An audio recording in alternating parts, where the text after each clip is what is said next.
Now RSE is the average amount response will deviate from true regression line, and it is given by square root of RSS divided by n minus 2. Here n minus 2 is the degree of freedom. Now we have already seen what RSS is. It is the squared sum of residuals and tell us the amount of variability that is left unexplained after performing the regression. RSS is given by E1 square plus E2 square up to En square. And what is E here? E is the residual. And we know that residuals is the difference between actual value and the predicted value. It is given by yi, which is the ith value, minus y hat I, which is the ith predicted value. We also have MSE, which is mean squared error. Recall we studied the cost function in the previous video. So MSE is given by RSS divided by n.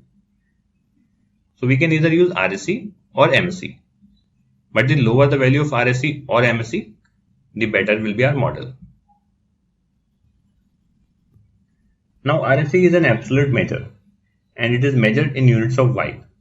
So it is not always clear what constitutes a good RSE. Means how big or small the value should be, beyond which it becomes alarming. So to tackle this problem, we have R square. R square takes the form of proportions and it will lie between 0 to 1. And it is independent of y. So by definition, R square is the amount of variability explained by the model and is given by TSS minus RSS divided by TSS.